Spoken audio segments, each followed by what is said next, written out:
Carbohydrate rich breakfast చేయొద్దు. మనం ఏంటి ఇంత అన్నము లేదంటే ఇడ్లీ దోశ అన్నిట్లో కార్బోహైడ్రేట్సే. ఓకే. ప్రోటీన్ అనేది లేదు. సో ఫస్ట్ మీల్ ఏదైతే ఉంటుందో అది ప్రోటీన్ ఉంటే చాలా మంచిది. Okay. Quality fat, quality protein ఉంటే ఆరోగ్యానికి చాలా మంచిది. పొట్టలు రావు. సరే ఏం తినాలి సార్ మరి? ఏం తినాలి? అందరూ ఇడ్లీలు పూరీలు తింటారు కదా. కోడిగుడ్లు బెస్ట్ నాన్ వెజిటేరియన్స్ అయితే. వెజిటేరియన్స్ అయితే ఎటువంటి కార్బోహైడ్రేట్ లేనివి స్ప్రౌట్స్ అయినా పర్లేదు, వెజిటబుల్ సాలెడ్స్ అయినా పర్లేదు, డ్రై ఫ్రూట్స్ అయినా పర్లేదు, అవి నానబెట్టింది రాత్రి ఇప్పుడు నానబెట్టింది పొద్దున తినడం, అది ఫస్ట్ మీల్ తీసుకుంటే మంచిది. అండ్ 2 మీల్స్ సరిపోతాయి సార్. మనం అనవసరంగా 3, 4, 5 సార్లు తింటున్నాం. ఓకే. అంత తినాల్సిన అవసరం లేదు. 2 మీల్స్ చాలు. 2 మీల్స్ చాలు. అండ్ ఐడ్రీన్ ద్వారా నేను ఒకటి ఇంపార్టెంట్ విషయం తెలియజేస్తాను అందరికీ. ఏంటంటే మన పిల్లలకి స్కూళ్ళలో లంచ్కి ముందు ఒక స్నాక్, లంచ్ తర్వాత ఒక స్నాక్ ఇవ్వడం జరుగుతుంది. అది చాలా చాలా డేంజరస్. అంత తిండి అవసరం లేదు. అవి కూడా ఏంటి కార్బోహైడ్రేట్ ఇచ్చే. కొందరు మ్యాగీ పంపిస్తున్నారు, కొందరు టిఫిన్లు బయట కొన్ని టిఫిన్లు పంపిస్తున్నారు, అవి మంచిది కాదు. So 2 meals enough. ఓకే. మధ్యాహ్నం లంచ్ చేయొచ్చు అంటారా? బ్రంచ్ చేస్తే బెస్ట్ సార్. 10-11కి ఒకటి తినేసి 6-7కి ఇంకోసారి తినేసి సరిపోతుంది. సూర్యుడు ముగిసే ముందే తినేస్తే బెస్ట్. ఓకే. అంటే రైస్ తినొద్దు అంటారా? తక్కువ తినాలా. రైస్ తినండి తక్కువ. మనం సౌత్ ఇండియన్స్ తెలుగు రాష్ట్రాల వాళ్ళు అన్నం తినకుండా ఉండలేము. కొద్దిగా అన్నం తినాలా. దాంట్లో ప్రోటీన్ ఉండాలా. ప్రోటీన్ అంటే నాన్ వెజిటేరియన్స్ అయితే మటన్, చికెన్, ఫిష్, ఎగ్ లాంటిది. కొంచెం ఫైబర్ కలుపుకోవచ్చు, కొన్ని సాలెడ్స్ కలుపుకోవచ్చు. వెజిటేరియన్స్ కూడా వాళ్ళు కూరగాయలు ఎక్కువ తినాలా, పప్పు తినాలా, పెరుగు తింటే చాలా మంచిది. అందరూ పర్టికులర్లీ వెజిటేరియన్స్ పెరుగు ఖచ్చితంగా తినాలా. Okay. Very very very important sir. ఇది అందరు మిస్ అవుతారు. ఎందుకంటే పాలు, పెరుగులోనే మన వెజిటేరియన్స్కి దొరికే vitamin B12.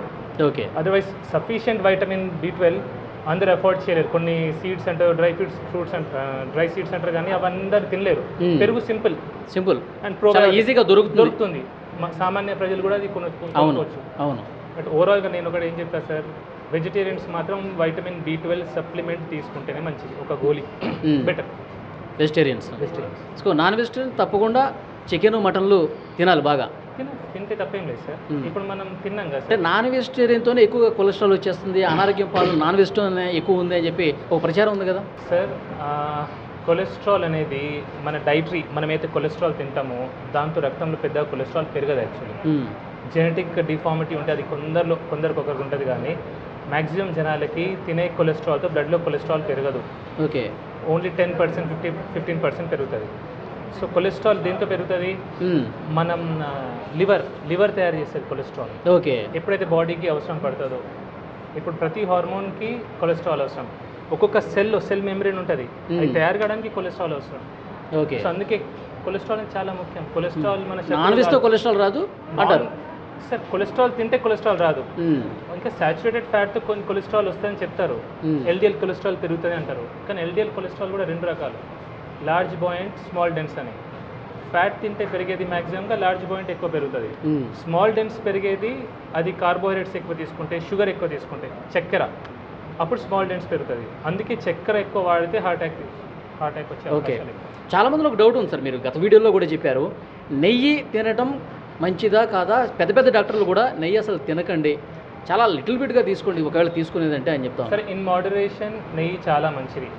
Essential fatty acids ఉంటాయి, అవి నెయ్యిలో ఉంటాయి, చాలా చాలా మంచిది. ఒక్కటి ఆలోచించండి సార్, నెయ్యికి మనం భయపడుతున్నాం, బియర్కి భయపడట్లేదు, ఆల్కహాల్కి భయపడట్లేదు, స్మోకింగ్కి భయపడట్లేదు. చిన్న పిల్లల చేతిలో మనం చాక్లెట్లు ఇస్తున్నాం, బిస్కెట్లు ఇస్తున్నాం, ఐస్ క్రీమ్ ఇస్తున్నాం, కూల్ డ్రింక్స్ ఇస్తున్నాం, వాటికి భయపడట్లేదు. కానీ నెయ్యి వచ్చేసరికి భయపడుతున్నాం. మన తాతలు ముత్తాతలు తినలేదు సార్? తిన్నారు కదా, మంచిగా ఉన్నారు కదా. ఇన్ మోడరేషన్, లీటర్ తాగొద్దంట నేను, అంతే. తినే ఫుడ్లో దాంతో కొద్దిగా కలుపుకోండి. వైట్ రైస్ కొద్దిగా తీసుకొని అందులో కొంచెం నెయ్యి వేస్తే సార్ షుగర్ స్పైక్ రాదు, ర్యాపిడ్గా షుగర్ స్పైక్ రాదు. మనకు వచ్చే రోగాలన్నిటికీ మెయిన్ కారణం sudden glucose spike, sugar spike. ఎప్పుడైతే గ్లూకోజ్ స్పైక్ వస్తుందో అప్పుడు ఇన్సులిన్ రిలీజ్ అవుతుంది. కన్సిస్టెంట్గా ఇన్సులిన్ ఎప్పుడైతే హై లెవెల్ ఉంటుందో అప్పుడు ఇన్సులిన్ రెసిస్టెన్స్ వస్తుంది. ఇన్సులిన్ రెసిస్టెన్స్ వల్లనే BP, sugar, heart, brain stroke, ప్రతి రోగం ఈ పొట్ట రావడానికి మెయిన్ కారణం కూడా అదే. సో నెయ్యికి ఏమొచ్చు, నెయ్యి భయపడేదేమో. అందరు డాక్టర్లు అన్నారు, కొందరు డాక్టర్ కొన్ని కేసెస్లో మేబీ హార్ట్ స్ట్రోక్ కొన్ని రకాలు ఉంటాయి, లైపోప్రోటీన్ ఎక్కువ ఉండడం, లైపోప్రోటీన్ బి అట్లాంటి వాటిలో వాళ్ళు చెప్పొచ్చు, జాగ్రత్తగా చెప్తారు. ఓకే, కానీ అందరు డాక్టర్లు కూడా ఫ్యాట్ కంప్లీట్లీ అవాయిడ్ చేయమని చెప్పారు సార్. సార్ ఫైనల్గా ఇప్పుడు మీరు మొన్న బాధపడుతూ కన్నీళ్ళు పెట్టుకుంటూ ఒక వీడియో అది బయటికి రావడం వల్ల వైరల్ అయింది, కానీ అంతకంటే ముందు కూడా మీరు కెమెరా లేనప్పుడు కూడా చాలా సందర్భాల్లో బాధపడి ఉంటారు, చాలా సందర్భాలు. అంటే మీ డాక్టర్ అయిన తర్వాత ఇన్ని కేసులు చూసిన తర్వాత మీరు బాగా బాధపడ్డటువంటి సిచ్యువేషన్ అంటే ఏ పేషెంట్ని చూసి ఇంకా మనసు చలించిపోయింది మీది? సార్ చిన్న వయసు 20-25 సంవత్సరాల వయసులో బీపీలు షుగర్లు వస్తారు, బీపీ షుగర్ ఎంత బాధ సార్ అది. ఇప్పుడు జీవితాంతం ఒక బీపీ గోల్ వేసుకోవాలా, షుగర్ గోల్ వేసుకోవాలంటే ఎంత బాధ ఉంటుంది సార్ ఆ మనిషికి, ఎంత టెన్షన్ పడుతుంది సార్. చిన్న వయసు వాళ్ళు బాగా టెన్షన్ పడతారు. ఒకటి చిన్న 20-30 ఇయర్స్ ఒక మనిషి బాగా కష్టపడతాడు, 30 ఇయర్స్ ఒక ఏదో జాబ్ అని కష్టపడతాడు, ఏదో తింటాడు, ఏదో చేస్తాడు. 30 ఇయర్స్కి పెళ్ళయి ఇద్దరు చిన్న పిల్లలు ఉంటారు, పక్షవాతం, గుండెపోటు, ఎట్లుంటే సార్ ఆ ఫ్యామిలీ ఎంత డివాస్టేట్ అయిపోతుంది సార్. వాడు పని చేస్తే కానీ ఇల్లు నడపలేని పరిస్థితిలో ఇమాజిన్ ఎట్లుంటుంది ఆ పరిస్థితి. జీవితం ఒక్కసారి తలకిందులు అయిపోవడం కదా. ఇమాజిన్ సార్, అసలు అది నేను ఇంతమందిని చూసాను, ఆ బాధ అదంటే ఇప్పటికీ బాధ అవుతుంది సార్. సో దీన్ని మీ కళ్ళల్లో కనిపిస్తుంది ఆ బాధ అంతా కూడా. ఓకే, ఇంకొకటి పేషెంట్స్ చాలామంది వస్తున్నారు, నేను కూడా మాట్లాడే ప్రయత్నం చేశాను. వాళ్ళు ఆ వీడియోలో చూసి సార్ మాకు దేవుడితో సమానం అని చెప్పి మాట్లాడుతూ ఉన్నారు. మీకు కలిసినప్పుడు కూడా అదే విషయం చెప్తూ ఉంటారా? చెప్తారు, పాటలు కూడా రాస్తారు, పాటలు కూడా పాడతారు, కానీ నేను దేవుని కాదు సార్. అసలు నేను దేవుని ఎట్లయితే జస్ట్ చాలా దూరం నుంచి వచ్చాను సార్, సుదూర ప్రాంతం నుంచి మీ దగ్గరికి మిమ్మల్ని కలవటానికే వచ్చానని చెప్పి చెప్తున్నారు కదా, అట్లా అన్నప్పుడు మీకు ఏమనిపిస్తుంది? బాధ అవుతుంది. నా వల్ల ఒకరు బాధపడుతున్నారు, నన్ను కలవడానికి ఇంత దూరం నుంచి వచ్చి ఇబ్బంది పడుతున్నారు అనేది నాకు ఒక బాధ. అట్లా చాలా బాధ అనిపిస్తుంది. చాలా ఇంతమంది చూస్తే నాకు చాలా బాధ అవుతుంది.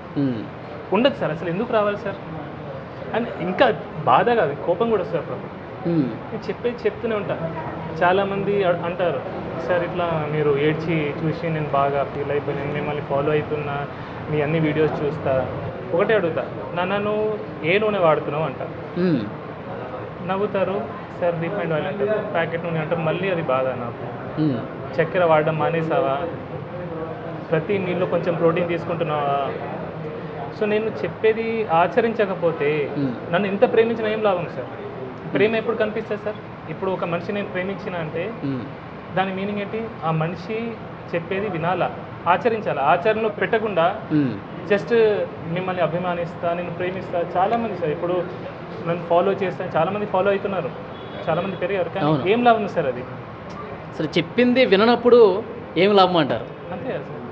ఓకే, ఎందుకంటే ఇది నన్ను ఫాలోవర్స్ పెరుగుతారనే ఉద్దేశంతో నేను చెప్పిన మాటలు కాదు. నేను గత 5-6 సంవత్సరాల నుంచి మొత్తుకుంటూనే ఉన్నా. నేను నా ప్రీవియస్ వీడియోస్ అన్ని చూస్తే చెప్పి నేను అలసిపోయి బాధ అనుకుంటూ వచ్చింది మీకు. చాలా మందిలో ఒక డౌట్ ఉంది సార్, విక్రాంత్ సింగ్ ఠాకూర్ ఆయన ఏంటి నార్త్ ఇండియనా అని ఒక డౌట్ వస్తుంది చాలామందికి. చాలామంది కామెంట్లు కూడా పెడతా ఉన్నారు, ఏమంటారు? ఇది ఇక్కడే నాకు పుట్టి పెరిగింది. 4 fathers నార్త్లో ఉండే సార్, అది అంత ఎగ్జాక్ట్లీ బ్యాక్గ్రౌండ్ నాకు తెలియదు. మా మదర్ టంగ్ హిందీ. ఓకే, కానీ నాకు తెలుగు అంటే ప్రేమ. బా సూపర్. సో అంటే తెలుగు వాళ్ళు ఇబ్బంది పడుతుంటే అసలు చూడలేకపోతున్నారు మీరు. అండ్ కష్టపడి తెలుగు నేర్చుకున్నాను సార్. అంటే నేను మాట్లాడే తీరు కూడా వీలైనంత వరకు నేను తెలుగులోనే మాట్లాడతా. నాకు హిందీ ఇంకా పర్ఫెక్ట్గా వస్తుంది, ఇంగ్లీష్ చాలా బాగా వచ్చు. చాలా మంది అడుగుతారు సార్ తెలుగులో ఇంగ్లీష్లో వీడియోస్ పెట్టండి, హిందీలో మాట్లాడండి, కానీ ఐ లవ్ తెలుగు. సో ఆ తెలుగు మీద ప్రేమ వల్ల నేను తెలుగులో. మీరు ఎక్కడ పుట్టి పెరిగింది ఎక్కడ సార్? పుట్టింది Karimnagar civil hospital sir. Okay, కానీ స్టార్టింగ్ ఇయర్స్లో నేను నార్త్ ఇండియాలో ఉండే సార్. ఓకే, 5th క్లాస్ వరకు నార్త్లో ఉన్నాను. 5th 6th క్లాస్లో మళ్ళీ కరీంనగర్ రావడం జరిగింది. సో వచ్చిన తర్వాత ఇక్కడే చదువులన్నీ అలా జరిగింది. ఓకే, సో ఫైనల్గా టైమ్ న్యూరో కేర్ హాస్పిటల్, చాలామంది ఈ టైం అనే పేరుని ఎడ్యుకేషన్ ఇన్స్టిట్యూషన్స్కి ఎక్కువగా పెడుతూ ఉంటారు. టైం న్యూస్ మీడియా కావచ్చు, ఎడ్యుకేషన్ సంస్థలకి టైం అని పెడుతూ ఉంటారు. మీరు స్పెసిఫిక్గా టైం అని పెట్టడానికి ఏదైనా రీజన్ ఉందా మీ హాస్పిటల్కి? చేయడం కోసమే సార్, ప్రజల్ని ఎడ్యుకేట్ చేయడం కోసమే. నేను ఒకరినైనా సరే 10 మందినైనా సరే మార్చగలిగితే అయితే ఒక సంతోషం ఇప్పుడు ఉంది సార్. ఎందుకంటే కొన్ని చోట్ల నేను వింటున్నాను, ఇస్కాన్లో కొన్ని చోట్ల ఈ ప్లాస్టిక్ ప్లేట్స్ పోయి వాళ్ళు బ్యాంబూ ప్లేట్స్ స్టార్ట్ పెట్టారు. అవును. కొన్ని ఊర్లలో కూడా స్టీల్ ప్లేట్ బ్యాంక్ స్టార్ట్ చేశారు. సో ఇట్లాంటివి జరగాలి సార్. ఓకే, ఇవన్నీ మీరు గత వీడియోలోనే చెప్పున్నారు కదా? ఇవన్నీ గత వీడియోలో అంటే వింటున్నాను సార్. ఇప్పుడు ఈ మధ్యలో ఆఫ్టర్ ఒక క్యాన్సర్ ప్లేట్ గురించి చెప్పిన తర్వాత ఈ మార్పు అనేది వస్తుంది. ఓకే. సో పీపుల్ ఎడ్యుకేట్ అవుతున్నారు, కొద్దిగా అయినా స్టార్ట్ అయింది. సో ఇది జరగాలని ఉద్దేశంతోనే ఒక టైం అని ఎడ్యుకేట్ చేయాలని దాంతో పెట్టండి. Okay. So thank you very much sir. మిమ్మల్ని కలవడం నాకు కూడా చాలా